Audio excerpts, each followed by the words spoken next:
Hello everyone, this is David from Relative Theories, and today I'll be going over my casual thoughts about Season 15 of Supernatural.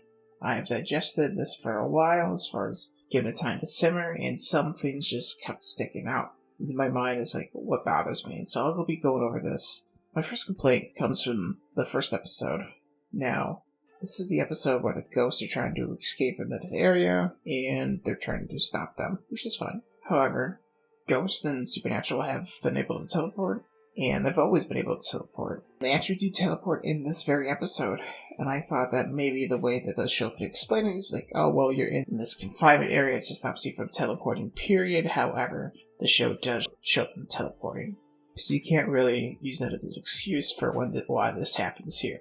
So what's happening here is the Winchesters are running away, which of course they should. They're trying to get to cross another barrier so they'll be safe from the ghost. Of course, that makes sense. Of course they would. However, what doesn't make sense here is that these three ghosts here are running after them. Teleporting for ghosts has not been a very strenuous thing that we've seen, especially for these kind of ghosts who have been there for a while before they died. They were three previous villains in Supernatural. So this really just broke my suspension of disbelief quite heavily. It's not like this hasn't been a problem before, but this is the first episode of the season, of the final season, so this really does bother me. So now we go over Kevin and how the Winchesters mistreat him, which I don't think the show is aware of, which is my problem. If there was conflict between the Winchesters about Kevin, and if I didn't feel like they just forgot that he existed, I wouldn't have such a problem with this. The show had the Winchesters debate about certain things when the writers are aware about these kind of like moral conflicts. We still saved people.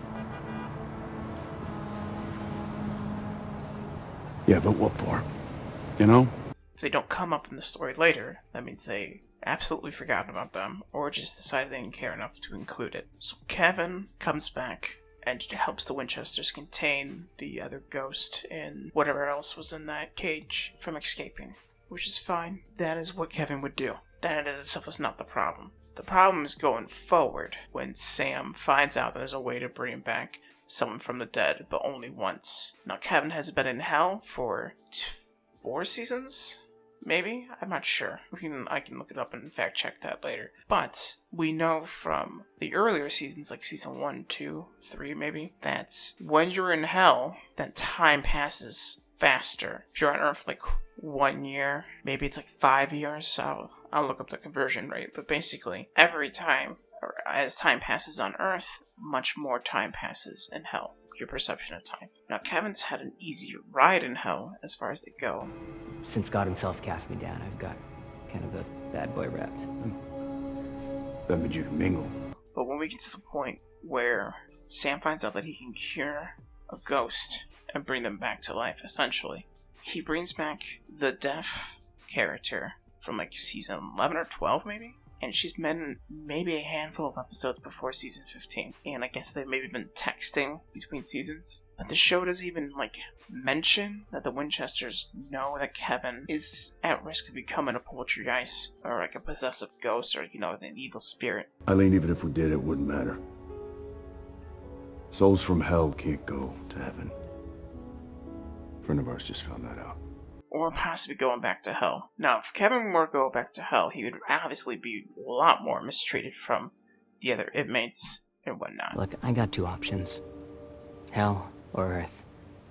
In one, I get tortured for eternity, and the other, I might go crazy. Guess I'll take door number 2. But the idea that they don't even deliberate about finding Kevin to bring him back, when Kevin has done so much more for the Winchesters than this deaf hunter. I'm sorry, Kevin. I wish there was some way to make this right. I just cannot believe I'm expected to take this on without there at least being a deliberation from the Winchesters. It feels like the writers forgot about Kevin. They just forget that the Winchesters really cared about Kevin a lot. This will not be the last time I mention Kevin in this rant. There's already a special spot toward the end of the video that I will be bringing up, which Kevin is involved with. But for now, we're going to the next topic. There comes a point in this show where God removes this divine layer of protection he's had over the Winchesters. Now, if you haven't seen season 15, you might be confused because the Winchesters don't exactly have great luck. they have lost a lot, and they have struggled for everything they've got. But apparently, Chuck has stopped. Credit cards, car trouble, the constant freaking heartburn. I really do not like this concept. Not because of anything major with that. It's already stupid, to be honest with you. The idea that Chuck was interfering with their daily lives to this degree is really, really silly. We already seen him interfere with their lives, like, for sure in the past. Like when they saved the Winchesters from Lucifer in the season 4 finale. But what they do, they just cannot function as people because of all their luck has turned bad. Now, luck has always been a thing in Supernatural since early Supernatural. For those that don't remember there was an episode with the rabbit's paw, and that would give them, like, super luck. So this idea that they were inheriting luck is just kind of silly to me, because they've already had, like, a super lucky episode. But anyway, they go to this, like, luck merchant, because they can't function as hunters. Because apparently, Dean can't even pick a fucking lock without divine intervention. Now, I cannot stress how much this annoys me. Dean can't pick a fucking lock because God isn't helping him do it anymore. Now, it was already annoying to think that every time Dean and Sam take out, I don't know, the LI demon, that, like, Chuck was there to help them. And now, I don't mean, like, in a kind of sort of way, but, like, guiding their decisions would have been one thing, but to actually give them the ability to do what they needed to do, that's already kind of hard to swallow, okay? I was okay with God giving him, like, oh, well, Lucifer's gonna kill you, let me give you time to recoup. I was fine with that level of protection. But the idea that Dean Winchester, who, like, in the first, or maybe second episode, picked a lock with, like, a paperclip or something he kept in his wrist or something, if you remember. It's been a while since I've seen that episode. He did that with no effort. And apparently, now, with 15 years of experience after that, doing things much more complicated, after being raised by his father to do these things. So it's not like it's outside of someone's range of capability to do this without God. The idea that he can't even pick a fucking lock without assistance from God. You humming Metallica? Calms me down. Is very annoying. So what they have to do is go to this... I'm sorry, it just undoes all of everything they've done. It really does. Because if he can't even pick a lock without his help, then what the hell can Dean do without him? And I get that this is what fuels Dean later in the season, but just because his character feels annoyed and I'm feeling annoyed doesn't mean that's good writing. They've taken away the main character's accomplishments, and I don't like that. I don't have anything objective to say about that, but I don't like it when my characters have their accomplishments taken from them. To this degree, it's insane. 15 years they've undone. 15 years of accomplishments. I can't figure out what God did for them anymore. And what was just them. Because literally the decisions make some impact. We know that. But we can't even figure out which one is Chuck versus which is them. Because they can't pick a lock. They can't pick a lock. So they go to the... Anyway, the luck concept is fine, that they go in there and they gamble luck and they get it, whatever. We already know that luck has been a thing in Supernatural since season 2. I just don't like that they needed to do that.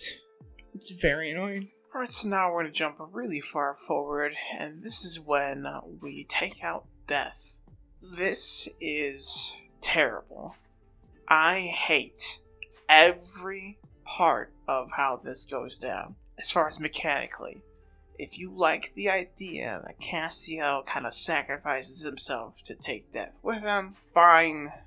You can, you can like whatever you like. That's, I guess, you have to pay off the threat that the MD did to Castiel in some way, but I really do not like how they set up the situation. So let's go over this. They send Jack off to the empty to blow up, safely, I guess, because he's like a divine black hole. Alright, fine. I guess that works. She opens her book up, and she leaves her scythe hanging there in front of the Winchesters after showing that she's neutral about bringing Jack back and ultimately does to be like a tool. And she's threatened the Winchesters in the past, and they are not friends. They have never been friends. In fact, the Winchesters have killed the Last Death. And the Last Death was sort of friendly with the Winchesters. Okay?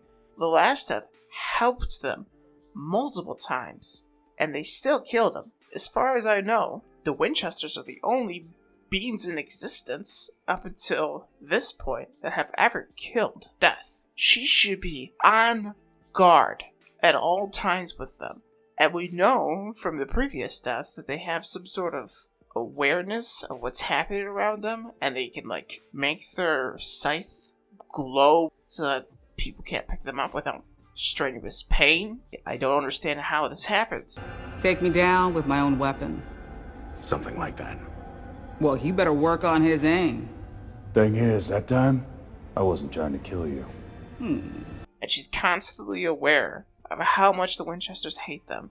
She decides to leave the only thing that's been proven to be able to kill Death in a mortal's hands. Just in the room with them. Feet from her. Away more than an arm's length away. So Jack is teleported back to save him, because Death figures out that Jack might be useful later. Even if I give you the book, what's to stop you from stabbing us in the back? Killing us all? Nothing. Nuh-uh. The boy's mine. No. Sorry, kid. You're still useful. And then she's surprised that Dean is able to cut her, and it, like, poisons her? Now, that was just really hard to accept. Alright?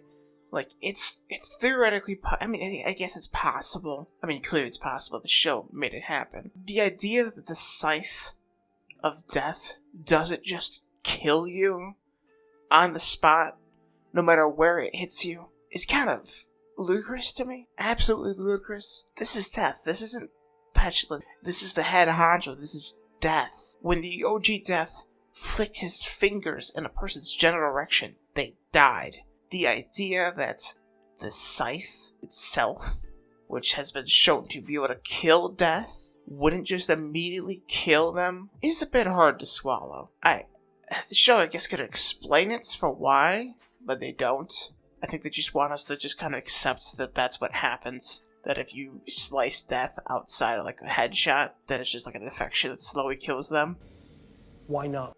Okay, but what makes this really dumb, like super dumb, is that when Death goes back to her dimension, and then the Winchesters find a way in, that Death tells Dean that she's dying. Tactically, this is the stupidest thing that you can do. Because now they know they just have to run. They just have to run and hold out, which is what they do. Because of course. Because why wouldn't they?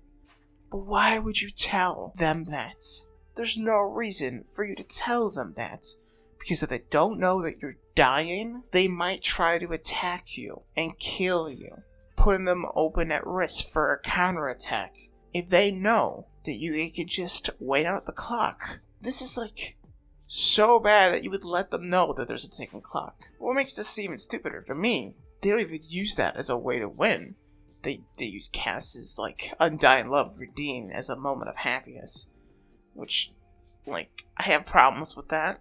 It's not that he is loving Dean, like, that's whatever. I feel like that comes out of nowhere, but I know there's been Dean and Castiel shippers for a while, but whatever. My problem with that was that, like, all of a sudden he can speak perfectly clear and really enunciate his words for his it was really out of Castiel's character. He was never really able to be a smooth talker like that. He's always been kind of gruff and blunt. You are not the burnt and broken shell of a man that I believed you to be. Thank you. So the way that they had him deliver his speech to Dean at the end was kind of grating. I know how you see yourself, Dean. I could tell they just really wanted to hit home with Dean and Castiel audience that really wanted to see that, but like Castiel's never been able to speak that clearly, poetically, I guess you could say. Castiel can love Dean, just not a problem. Just the way that they had the scene play out was silly. Alright, so now we get to the scene that inspired this video. If I sounded annoyed or frustrated before, I was. But none of that would have been enough for me to go through the process of recording my thoughts and editing everything together to make it look all nice. We get to the second to last episode of Supernatural, and I cannot believe how incompetent they put together the fight. Every single character is being incompetent to their own abilities. Sam and Dean have been pushed to the limit. They have lost everyone. They have lost everything except Jack. And you would think with this, they would bring out the most desperate of them. Really push their ability to think. Now, it was already silly that Sam and Dean had the Book of the Damned for quite a while, okay? And we all know that the Book of the Damned has a time travel spell. Maybe Sam's not capable of performing that spell by himself. Maybe he can't find a trustworthy witch. Maybe he can't teach someone to be the second person required to do the spell. I personally think that's kind of ridiculous. When the world is on the line as it was at the beginning of this season, it's gonna be everyone versus God. I don't want to hear they won't work with them, because we know for a fact when Amara was going to destroy the Earth, the witches stepped up. They stepped up to try to help humanity. So the idea that Sam doesn't think that he could find one witch to help him do the spell for time travel? Okay, fine. Oh, and what I'm alluding to, by the way, with the time travel, is the ability to go and get the gun that injured Chuck in the final episode of the previous season. Now we know from the cult that if you shoot, like, someone in the chest, it will not necessarily kill the demon, and apparently Chuck can survive the shoulder shot, but maybe if you shoot him in the head, it will kill him with that gun. It's possible. And you know what? I'm okay with it not working. But as far as the Winchesters are concerned, you have to try when you have access to time travel. When things have gone this poorly, there's no excuses. Okay? So maybe you can hand wave the fact that they've had the Book of the Damned. Fine. They get the Archangel Michael on their side temporarily. Archangels can put you through the past. It's easy for them. Cass was able to do it, okay? With great effort. But Archangels, they can send you to the past no problem. It's one of their powers. It's very easy for them. Zachariah made an alternate universe to try to convince Dean to say yes. A whole universe. Or at least a planet and some stars, right? Maybe he didn't go into that much detail. But he's not even an Archangel, and he did that. We know for a fact the Archangels could send you back to the past with no problem. Are you kidding? This isn't the most beautiful song you've ever heard? No. Geez, how many Tuesdays did you have? And you had one willing to help you for a window of time. That's all you would have needed. You didn't even have to tell him that you were going to kill him. You could have told him, oh, well, send us back in the past, and we'll try to convince him that humanity's worth saving. Apparently, he's very easy to manipulate. Just if he considered. And that's only the first obvious thing that they should have tried. I'm just getting started here. How bad this was put together. Alright, so next thing I'm gonna do is be going over how the show handles Jack's abilities and how they try to prepare you for what Jack's gonna be able to do. You think you're funny. I think I'm adorable. After Jack sets himself off in the empty, it's revealed to us that he's lost all of his powers, except he has the ability to absorb the divine, like a black hole. Their setup for this is that he, absorbs the divinity from, plants, and the show goes out of its way to establish that everything has been touched by God. Everything is divine. It's sort of a test by Adam. There's another video on this channel where I go over someone else's theory about Supernatural before season 15 came out. The theory posited that Chuck was absorbing power from the empty, and I sort of made an offhanded joke that it was basically not doing what every other power-up has ever done in the show. Call it a Wi-Fi power supply. Every other time the show has had a power-up, it's been, ejected into them. Sam's demon blood, ejected or drank. Castiel taking in the souls from purgatory. One of the princes of hell, ejecting Archangel Grace, etc. It's always been a direct correlative theme that they absorbed into their being. The idea that for the final episode, that you have Jack, after the fact, to explain how he got powerful enough to compete with God, is that he's taking the divine power from plants. It's not enough. We know that's not enough. This is why they went out of their way to show you that Jack was present when Lucifer was killed and when Micah was killed. This is ridiculous. It's never been anything like that in the show before.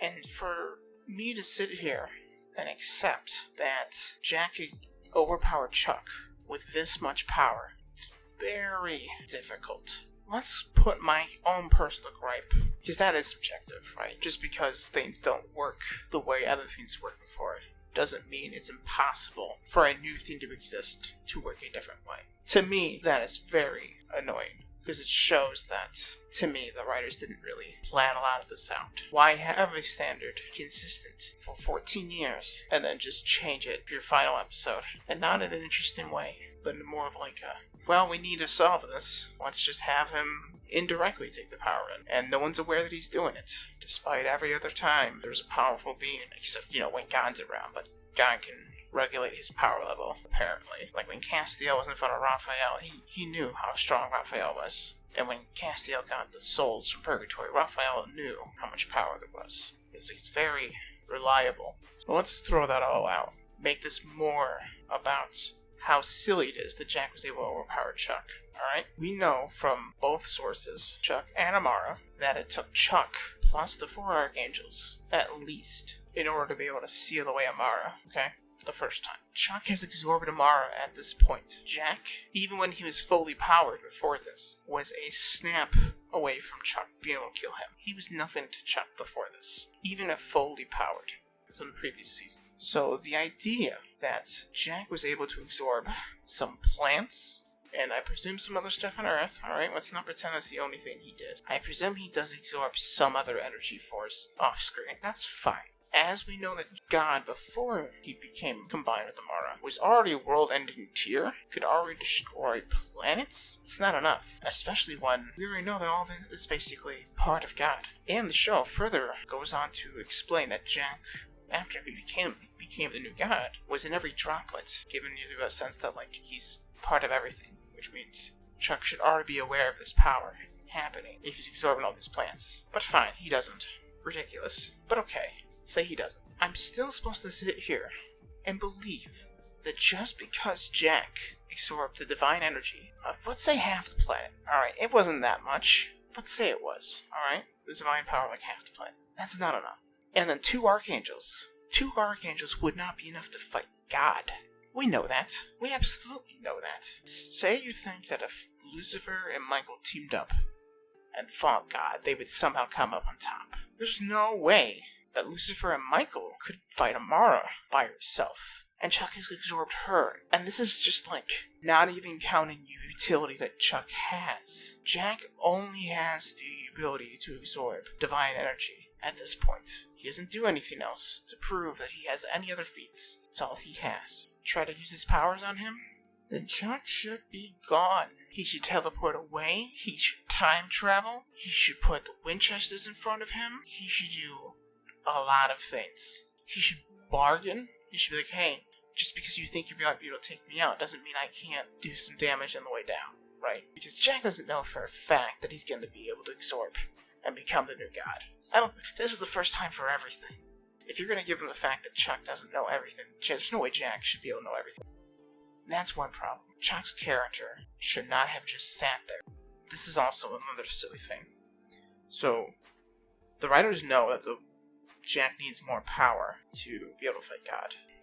Their plan was to have Chuck fight Sam and Dean, and then for Jack to be there, absorbing the divine energy. I don't know what you guys think that Sam and Dean are made out of, but I don't think they're made of such tough stuff that any amount of divine energy that would make any sort of sense to give Jack more power would be going into his fist. It's unbelievable that I'm supposed to take that as like what actually tips over Jack over the edge.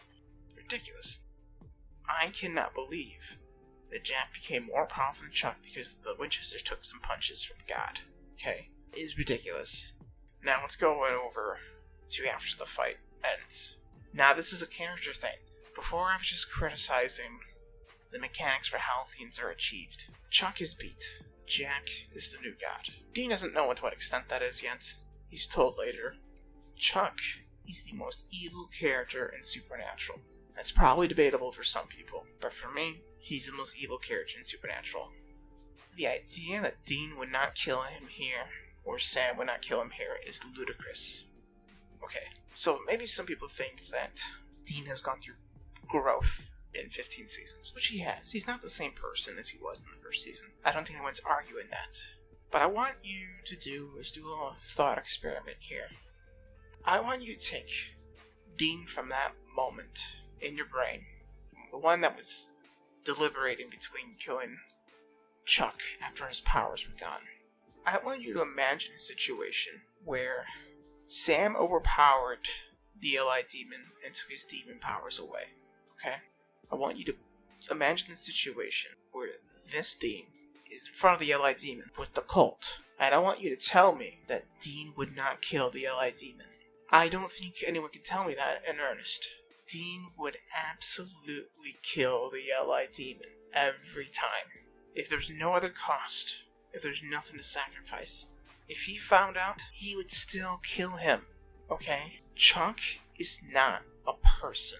Even without powers, he has done more evil to the Winchesters than any other character. Even if you think that Dean would not kill the Li demon in that circumstance, you have to factor in like 1,000 times multiplier. The Li demon did 2 things to Dean. 2 really big things. He killed his mother, and he made John sell his soul. And his dad was tortured for that. Chuck dwarfs what he's done to Dean.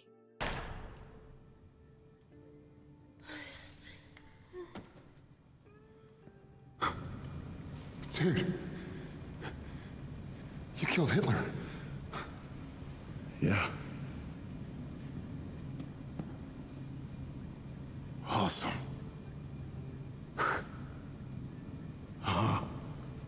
Let's go over this. And this is what I meant when I said I would bring up Kevin. I'm blaming you for Kevin. I'm blaming you for taking Cass's grace. I know Kevin's not as important to Dean than his mother or his father. I'm in no way alluding to that. But Dean is going to transpose the Li demon onto Chuck. Because Chuck's already admitted to doing that. The first time they met, okay?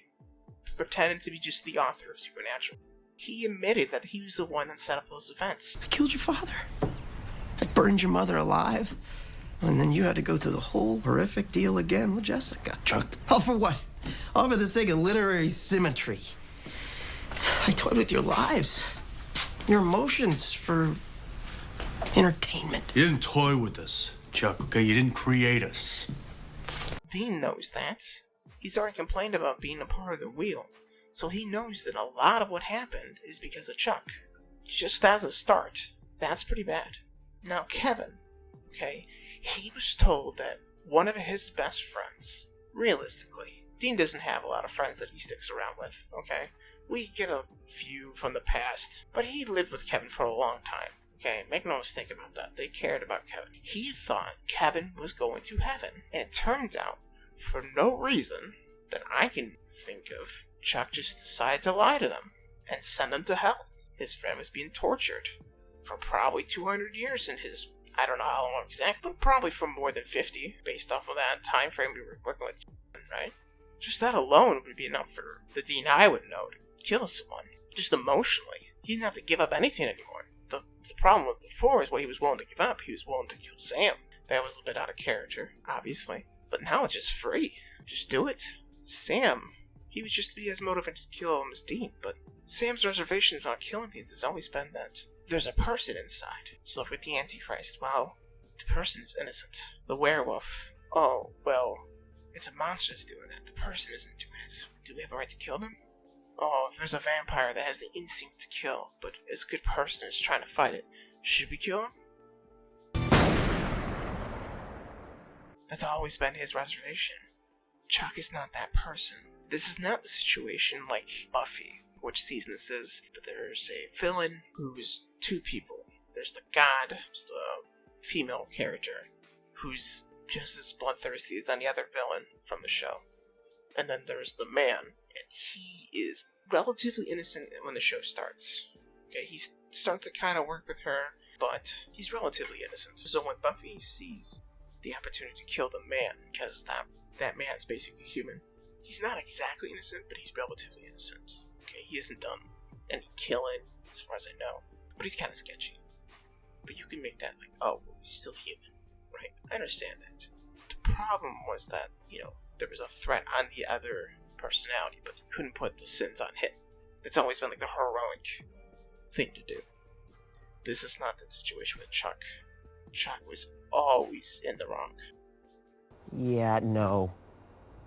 I mean, I appreciate the white flag, but frankly, it's too little too late. I'm kind of enjoying this story now. You can't. Oh, no, see? I'm the Almighty. I really can. I've read like an article title comparing what happened with Chuck with what happened to Fire Lord in the Avatar cartoon, and I want to stress how poorly thought out this is. I do not like the ending for Avatar: The Last Airbender. I think the line throw comes out of nowhere. Okay, if it was set up beforehand, that'd be one thing, but it looks like an out was given to the character because they didn't want Aang to have to kill the Fire Lord. If I had to bet, it's probably because of the Nickelodeon. Whatever. Past that, Aang is pretty level-headed about it. He gives it to Zuko, who he trusts. He is put into prison, and then he does diplomacy, and the world is saved, according to the show. And as far as he's concerned, Zuko doesn't have any love lost for his father. As far as Aang's concerned, that makes sense. Okay, I'm not going to kill you. I removed your powers. You're going to be imprisoned. Chuck is not handled in the same way. These Winchesters are both really stupid for how they treat the situation. Even if you think it was right for Dean not to kill Chuck, which I do not. I really thought it was going to be like, oh, well, Dean's more mature than that. Dean's not going to fall for Chuck's tricks. Oh, just because you're calling me the ultimate killer, that doesn't mean I'm not going to kill you. Okay, I'm not going to fall for your reverse psychology bullshit.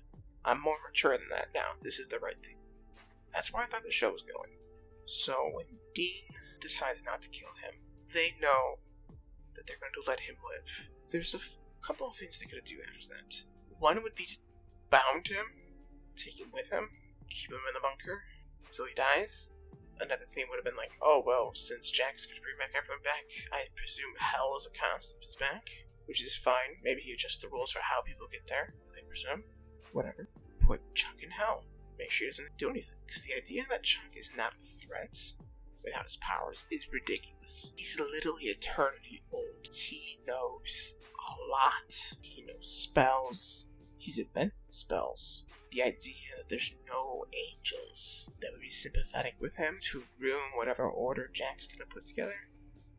But even if he doesn't have any divine help, as far as angels, let's pretend he's just a person with no other resources, which is kind of silly. But let's pretend he is still an influential author to people. He still has all those connections. Read him the charges. We got mail fraud, credit card fraud, grave desecration, Skip to the good ones. armed robbery, kidnapping, and 3 counts of first-degree murder. And after Milwaukee, your brother is now a suspect in a murder case himself. I say for you two, screwed to hell is a major understatement. And he's still a very capable, manipulative person that could absolutely try to get revenge on the Winchesters. And even outside that, he'd still do some real hell on Earth. This has been David from Relative Theories. I want to thank you for watching my rants for what I didn't like about the 15th season of Supernatural. If you're interested in what I liked about the 15th season, I'll be making another video going over those things. Character arcs, music, decisions, foreshadowing that I picked up on that I liked, anything like that. So I hope you'll stick around and check that out.